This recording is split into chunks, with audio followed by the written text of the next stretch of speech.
So this morning I want to share with you and carry on talking about finding our rest in Jesus and finding our security, significance and self-worth in him.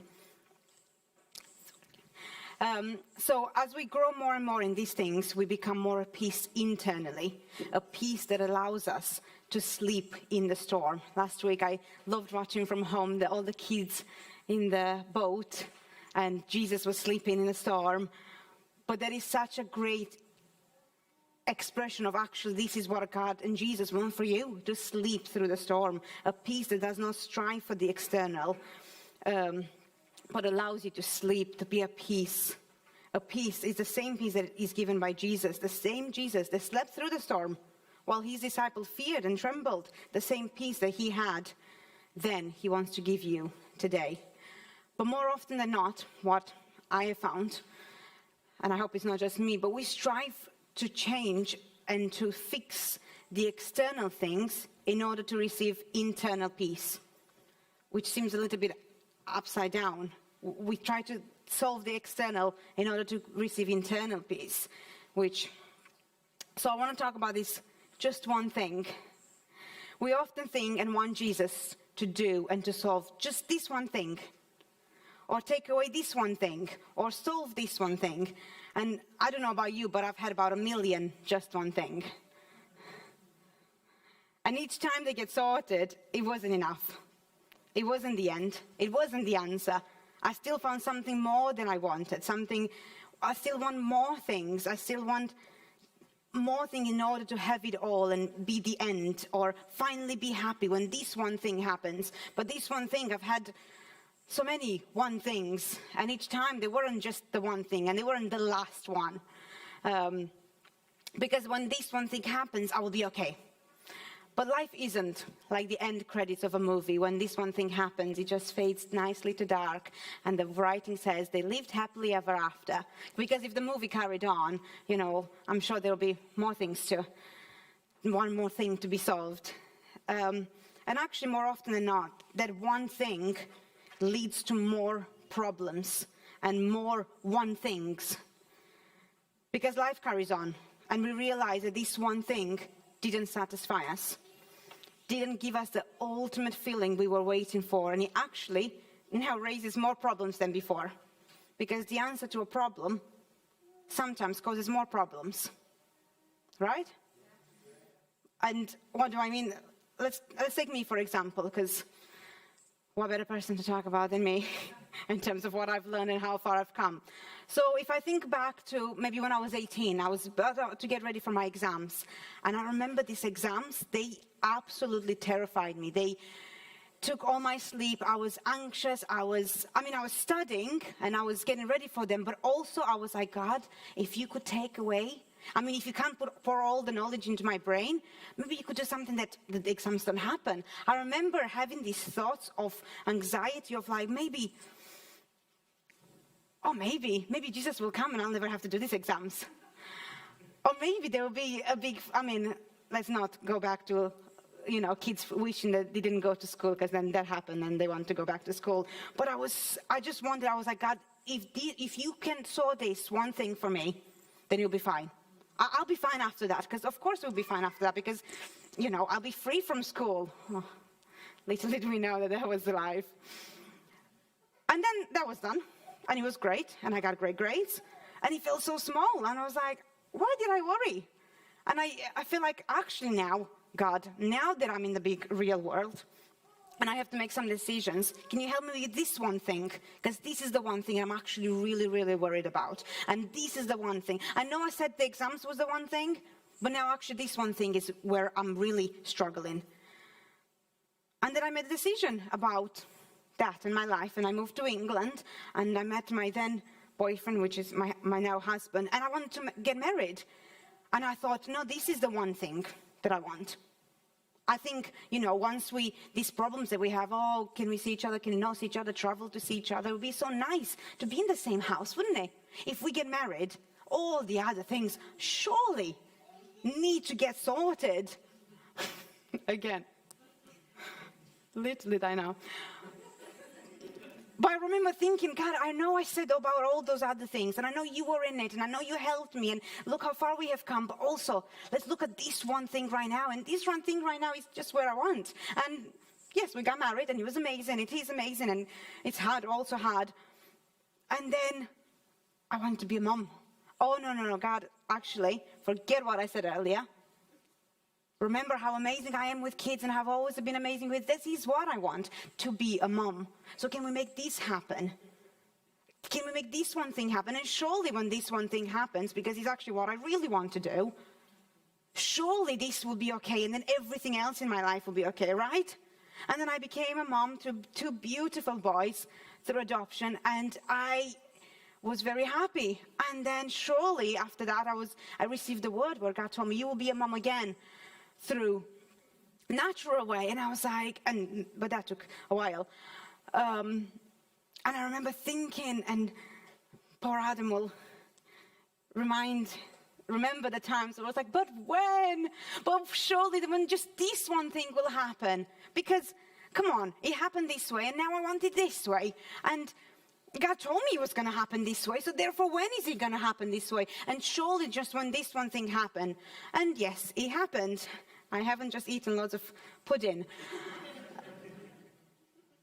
And now I'm pregnant, and it is amazing. And yes, it was a wait. And yes, it's a miracle.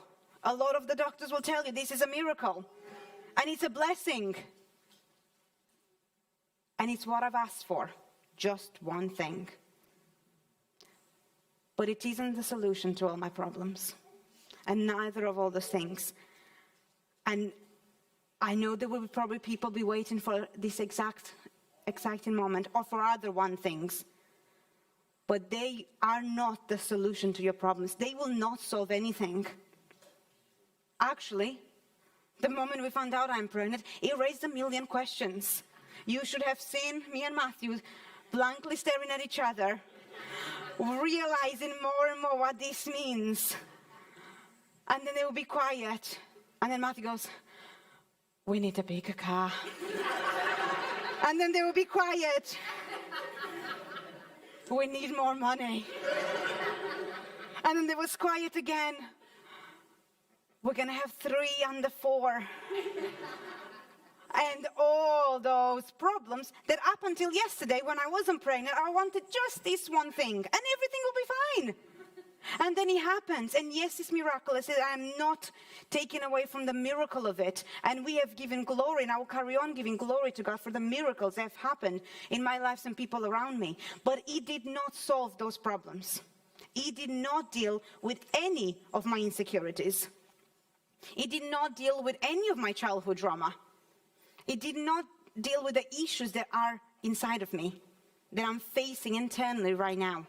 It hasn't changed me and built me internally. It's amazing, and I wish God would say, you know what, now everything is sorted. I am so secure, I feel I have significant, actually, as a mom, you question those things, but that's another thing. But it didn't solve any of it. It's not the answer. It wasn't the answer to my insecurity. It hasn't dealt with any of the things. So this ideal that we create in our mind of the just one thing, when it actually happens, when we are in the reality of it, these other questions and these other problems that need solving, that yesterday they didn't solve it. 6 months ago, I didn't need to think, do I need a 7 car seater? And I didn't need to solve that problem. But now that I've received my one thing, now I have to solve that problem, amongst other problems. And I remember, So actually, this one thing, it's not going to be the answer to your things. I know we've heard it many times, money doesn't buy happiness, but no matter how much you get, no matter what you get, no matter receiving all those things that you pray and hope and really strive for, they will not be enough. And I want to say that it is enough. Oh, I was the happiest ever when I found out about this and about that. And when God put it all in place, yes, it was the most exciting thing. But it raised these other questions Of course, it would have been amazing to be healed by Jesus at the gate and to now have working amazing legs. But now you have to go to get a job because you can't beg anymore unless you pretend your legs are not working, which is not right. So there's a lot of other problems now that you didn't have yesterday. Yesterday you begged and someone gave you some food or some water. Now you have to go get your own. And this wasn't a miraculous thing. And it doesn't solve everything internally. Chasing and striving for the things externally will not deal with what we actually long for. So let's read this word in Matthew 7. So everyone who hears these words of mine and acts on them will be like a wise man who built this house on the rock. And the rain fell, and floods and torrents came, and the winds blew and slammed against the house. Yet it did not fall, because it had been founded on the rock. And everyone who hears these words of mine and does not do them will be like a foolish man who built his house on the sand. And the rain fell, and the floods and torrents came, and the winds blew and slammed against the house, and it fell.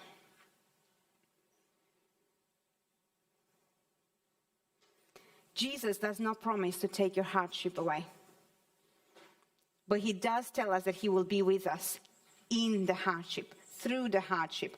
He will never leave or abandon you. He is like the rock that you build your house on. Because the reality is that the world is faulty. You just have to open the news for 3 seconds, which I don't, to see that the world is not great at times. The world is not always good. The people's choices hurt us and people around us. But Jesus is constant. Jesus is good. He is with you and wants you to be okay through those hard things, and not just to remove them. Through the rain and through the storm, because he wants you to grow. He wants to be with you in it. He wants you to become more and more like him in order to experience life to the fullest by being changed internally and not removing the external hardship.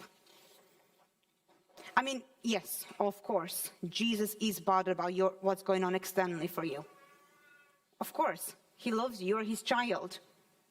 But his primary goal for you is to see you transformed internally, to see you and me being healed from internal hardship, and that is what gives you the fullness of life that Jesus talks about. Am I bothered if my child has a lot of cute clothes? Of course I am. I want my Instagram game to be strong. But I am more bothered. That he deals with hard things as he grows up.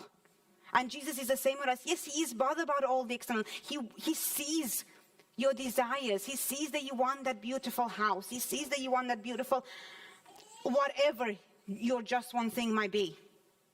But his primary goal is not that. His primary goal is for you to be transformed internally and be healed internally, to receive this life that we talk about. That we read in John 10, the thief comes only to steal and kill and destroy. I have come that they may have life and have it to the full. Not just life, but have it to the full. And that doesn't happen when everything external clicks into place, as much as it would be great if it did, but it's not. So building on the rock, it's hard. It's really hard work, isn't it? It takes time. Ollie has one of these books that basically is this story. And it shows how the guy that builds on the rock, he has to grab all the bricks and carry them up to the rock. And he's doing all this hard work. And then when he shows the pictures of the guy that builds on sand, he's whistling and singing as he does it. Because building something that is worth staying up in the storm, it takes hard work. If my foundation is not in him, if my rest doesn't come from him, if my significant security and self-worth don't come from him, then when the storms come, I will wobble and I'm going to fall. And I've been there and I don't like it. And I'm choosing not to. Because I've been in the times when I've got what I wanted and then it wasn't really everything. And all these things were not found in Jesus.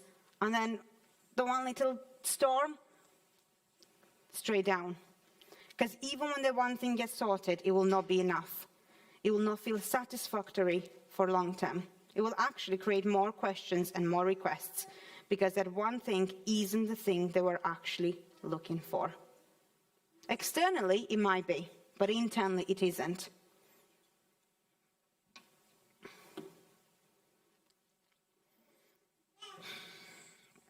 Our greatest problem is our ability to rest in him and allow his peace to flood your soul. Our greatest problem is searching for security, significance, and self-worth in all the wrong places, and then blame Jesus when I feel insecure. Or asking him to solve just one more thing. The baby likes this part. I am not saying I'm 100% in all these three things.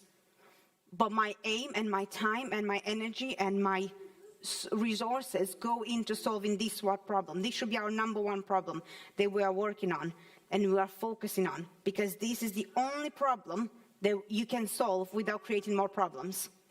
This is the only one that when solved doesn't create any further problems to be solved. Because you actually are just going deeper and deeper. And actually, I don't think in our life here on earth, we will fully be secure, feel significant, and have self-worth. But it's something that we go deeper and deeper all the time. But it's the one thing that doesn't create more problems and more questions. So how do we do that? Because that sounds great, right? I did say it's hard work. But my answer, and I know everyone in this house will answer be discipleship. In true relationship of discipleship with people that lead us to Jesus. So if I go back the last 10, 12 years of my life, this is what I've tried to do in discipleship. Because the answer to each of those problems I described earlier was not the answer I thought, or in the way that I wanted. And if I didn't work through discipleship and I didn't have this relationship, each of those times, it would have knocked me over. And it has knocked me over many a times. And sometimes, let's not go ahead. The answer was for me to work on me internally, allowing Jesus to shine light in every corner of my life, in a place with people that love me and love the Father and are further along than me. Those are keys. It's not by myself, even though I could do it myself because the Holy Spirit is inside of me, but I need people. But not just any people, people that love me and love Jesus. People that love the Father, and people that are a bit further along than me, because that helps, doesn't it? If we're both in the same situation, we might both just end up crying on each other's shoulders. But if someone's a further along than me, that, yes. And then it's not just about letting the light shine, but looking at those things, the painful things, the hurtful things, it's looking at them. There is this one beautiful corner in my house that when the light shines, it's gorgeous. I could see there for hours. If I close my eyes, I could even pretend I'm abroad. But the same light that shines in this corner, it's the same light that also shines through the kitchen window and to all my counters. And when it's cloudy, I'm like, my kitchen is so clean. But when the light shines, I'm like, oh, look at all the watermarks and all the dust and all the extra cleaning I could do. But the same light is in this beautiful corner, and I could choose to which corner do I let it shine on. And sometimes I do. I go and close the curtains in the kitchen because I'm pregnant and I don't want to clean. But we do that internally sometimes. Okay, God, Jesus, this light, we say we love the light. We say we want to be in the light, and it's great. The light is great. Nobody wants darkness. Sometimes we do. Because when the light shines, it shines in this beautiful place. It shines on my sofa and it comes straight on my skin and makes me glow. But it also shines in the other corners that I don't like. And we do that internally. Okay, Jesus, you can look at this one because this part I can like. But the other one, I'm going to close the door because if light shines there, it's too painful. It's too hurtful. It's too hard. I don't want to. But in true discipleship, you look at those things. You face them with Jesus and with people that love you. But face them. And then you receive healing. Healing that is so beautiful and so amazing that the external problems can't even reach. And yes, like we said, we had those questions of what about this and what about this? But those questions didn't keep me up all night. They didn't give me the anxiety they would have given me a few years ago. They didn't crush me to the point of, what am I going to do? And not because the baby solved the problems, but because Jesus was the foundation. And yes, we are practical and we talk about it, but they didn't just become crushing. Because when that healing that I received and I keep receiving, God is doing amazing things, then it just kind of outshines everything. Discipleship is not having a chat about life and what is going on and looking for solution to the external storms.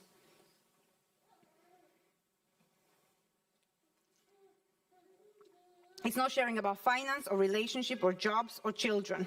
That's not discipleship, because they are all external problems. They are all external expressions of what is going on the inside. Expressions of undealt insecurity and trauma and all the other things that we have. When you talk about how much the person at work annoys you, it's not really about that. And you're receiving some great advice about how to deal with that person by whatever, that's a short-term solution. There is something else within me, within you, that needs to be dealt with. So the person doesn't annoy you every single day. So you love them like Jesus loves them. But it's not going to be found by just talking about each and every one of those things externally. Because that person annoying you or that person irritating you is just a sign of something bigger and deeper. And that's where you go into discipleship, way deeper, past what happened on Friday morning at coffee table at work. Past all those things. Okay, let's go deeper, because it's not about that, is it? It's not about that one co-worker. It's not about that one person that cut you in front on the drive or whatever. Discipleship is about our internal storms, our fears, our anxieties, our insecurities, our worries, our doubts, our pride, our ego, our arrogance.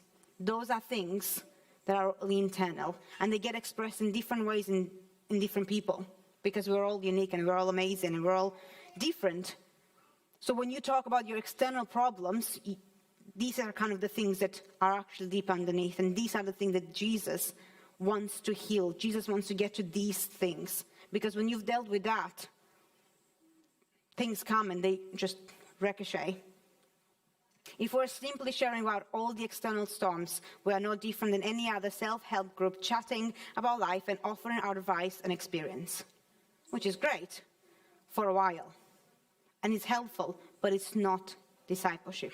And it's not the full image of the kingdom. It's just a pale imitation of what is available in Jesus and the kingdom of God. Because what sets the kingdom apart, what makes it unique, is that we can find our significance, security, and self-worth in Him. So that no matter what external problems suddenly appear, we no longer need to be terrified. We can no longer need to wobble in the rain and wind, because our foundation is strong in Him. I want to reach a place where my security, significance, and self-worth are so found in Him that nothing affects me externally. This is where I want to be. But a life built on the rock, a life built like that, takes hard work. It takes time. And at times, it might not look very pretty. If you think of anything in your life that is long-lasting, that has been long-lasting, it didn't just happen, did it? It took hard work. I mean, think about a baby to start with. It takes 9 months in the mother's womb. And then it takes a very painful experience on the mother's side for this beautiful thing that everyone thinks is the most beautiful, miraculous thing to happen. It's not easy. It's not quick. It's not, you don't deliver it on Amazon Prime. I've looked. They said no. But everything that is great and amazing, and it's the best things are the hardest things. Right? So sometimes we believe that we can pray and it will happen. And God can do amazing things when we pray. God can do amazing things through somebody's word. But on the other side, it also takes hard work on each of our sides to do all those things, to do the work of discipleship. the best thing I can think of my life in building is the best thing that I can think of is building my life on Jesus. But it is hard. Now, I'm not saying it is hard a million times to pull you off, but also because it takes a lot on my side. Jesus has done all. He's available all the time for me. It takes time and it takes vulnerability on my part. He's there. He's vulnerable. He's open. He's ready. It's not on. He doesn't have to do anything else. Because in discipleship, we find fact, which is my last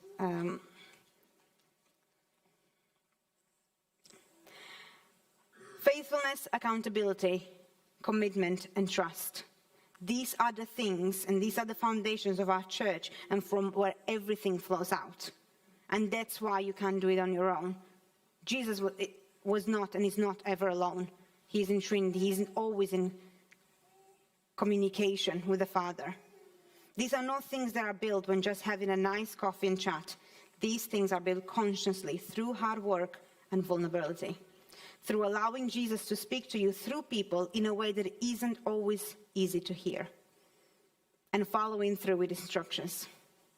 Now, I'm not talking about legalistic book of instructions, but I'm talking about being obedient to what Jesus might say to us and through people. And sometimes that thing that Jesus is telling you might not be through whoever you wanted, might not be how you want it to be, might not be at the right time, might hit a very hard place in us that hurts.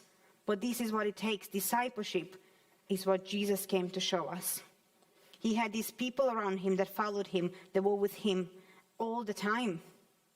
Jesus lived out of discipleship. He was with them, walking and speaking life into them at all times.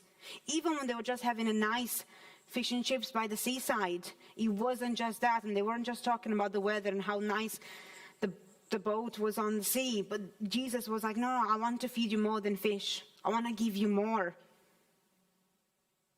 If you talk to anybody in this place that is in true discipleship, they will tell you that it has not been easy. There's not been a walk in the park. It hasn't always looked pretty.